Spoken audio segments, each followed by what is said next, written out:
I guess if you're watching this, chances are you're on YouTube, and chances are you have a deep curiosity for ancient Egypt for whatever reason. Maybe it was in your past, maybe it's a new thing, I don't know. A lot of people are called it ancient Egypt. Can't really explain it, but I know I was at an early age. And it's really disheartening to see so much money and effort go into this woman, Joann Fletcher, who's making this series about Egypt, and she's just subverting the truth so much left and right. It's kind of hard to watch, actually. Where do I begin? She tries to convince you that the pyramids, the Great Pyramids at Giza, she tries to convince you that they were tombs for pharaohs. Absolute bullshit.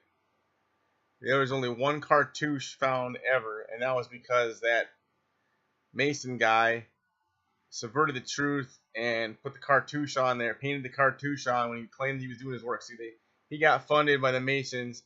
He wasn't turning up any evidence, so he had to provide some results. So he faked the cartouche hieroglyphs.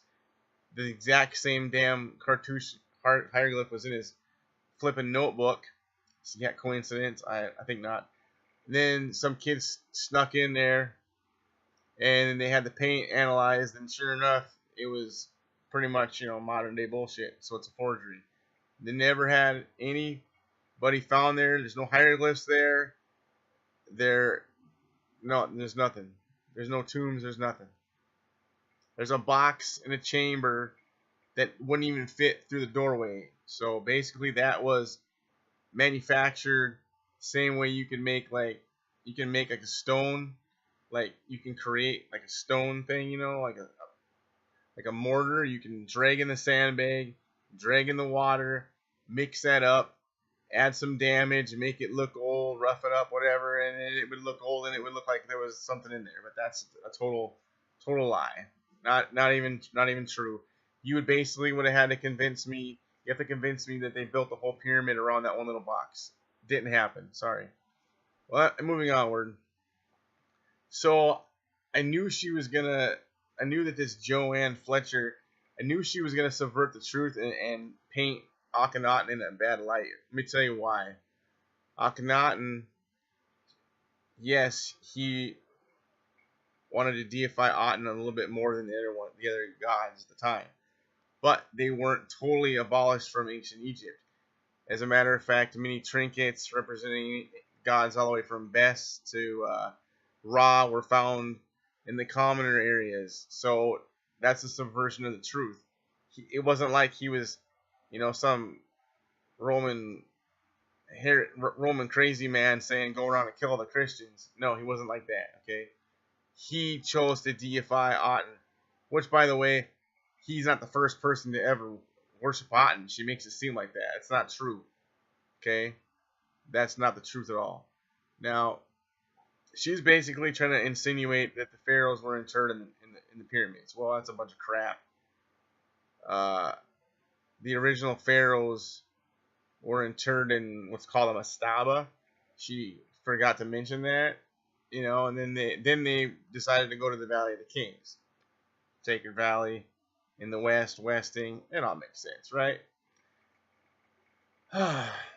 Now, her explorations on King Tut, I think I somewhat agree with them about the face mask, yes. So, honestly, though, it's pretty sad. Supposedly, in Egypt, they tell you that supposedly, basically, they make them a death mask or whatever way early in the reign in case something happens. Well, if that's the case, where's King Tut's death mask then? Where is it? Pretty troubling. And his throne, well, that kind of makes sense. I mean, he probably got that as a present from Akhenaten, aka Moses.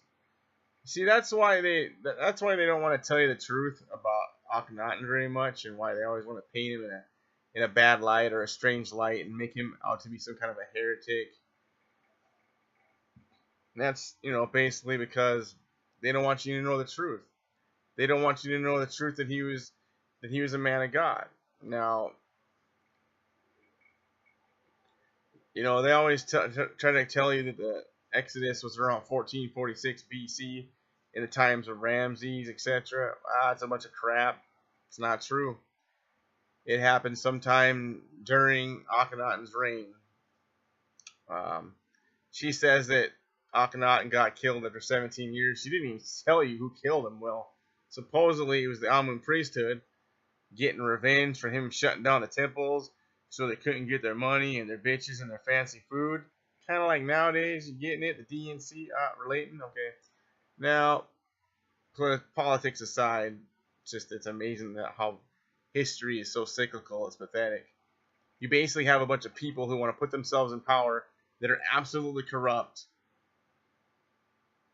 just so they can be all what do they want to be. Instead of letting the masses share in the wealth and sharing the work, they always have this system in their mind where you should work your butt off and they should reap the benefits and you should struggle and they should have everything, correct? Wow, not much has changed, huh?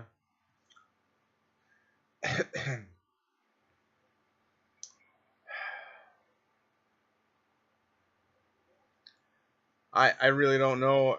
She's gonna keep continuing to make this series. It's kind of, and then I see a lot of people that are really like, oh, I love this. You're the best host, and you're the best documentarian. And are you serious? She's biased. She subverts the truth. I mean, come on. You heard her touch that stone and say, oh, it's like glass. Did she say why? Did she tell you why? Did she bother to tell you why? No. Too controversial. Goes against her master handlers. I'll tell you why. And I'm not making a video series getting paid millions of dollars by the Masons. I'll tell you why. Vitrification. Vitrification. There you go. When certain things like CME or any kind of a plasma ejection or an intense ion field, wow, etc. There's lots of theories out there, but basically it's like this. Depending on the atomic structure of the stone, it will be affected by these external powers differently. So while she's touching that and saying, oh, it's like glass, that's why. There's places in Tanis where they won't even let you go. You're restricted to one little area. Now, why is that? What are they covering up? What are they hiding? And a lot of the statues are literally, they're melted. Think about that. What temperature does it take to melt a statue? It's a lot. So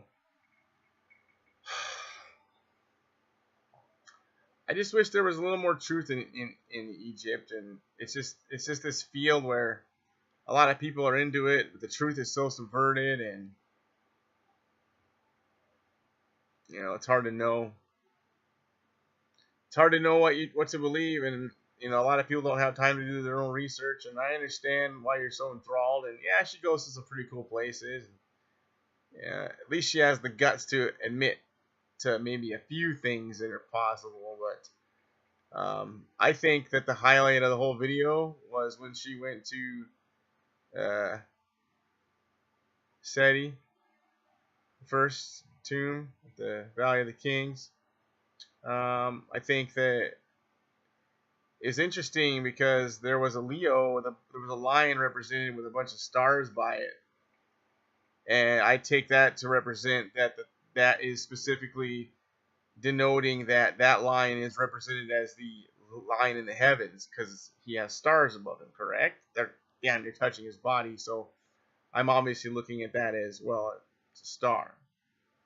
And it's the constellation Leo. Well, then up to the left of that, there's a little recumbent lion with a symbol and a feather right by it. So, okay, why are there two lions? Now this is a stretch, but either they're representing the little lion that protects the big constellation lion, or they're representing the recumbent lion as it was at the Sphinx at the time, because at the time of Seti the First, the Sphinx was still the lion Mehet, which is clearly indicated by the fact that the recumbent lion doesn't have a mane, and Mehet would have been a female lion, thus not having a mane. Are you following me here? Alright, now I know a lot of you are interested in this subject, and I'm always, happy to get more viewers and explain this stuff to you guys, because I know you guys need help. Now, if you want to follow up about why Akhenaten is Moses, watch my videos. Read the Exagoge at EXAGOGE. Read it, and you will clearly see that Akhenaten was Moses. He ascended into the heavens, and he was given the instructions by God, and he was given the staff and the crown. Now, that regalia in Moses's Hebrew would not match up with their lineage and their culture, but it would match up if he was Akhenaten converting to Moses and he was awarded the staff, which was in his left hand. Now, read the Exagoge. Don't take my word for it. Read it. You'll clearly see that it went to his left hand. And in Egypt, which one's the power hand? You guessed it, left. And he had a crown on his head, the crown of Egypt, the crown that shows he's the ruler, and he had the staff. Therefore, Akhenaten is Moses. You need to understand this. I don't care if you're white. I don't care what race you are. We're all the human race, so I don't really care what color you are. Let's put it that way. But you have to understand the truth. The truth has been seriously subverted. If you don't watch this video,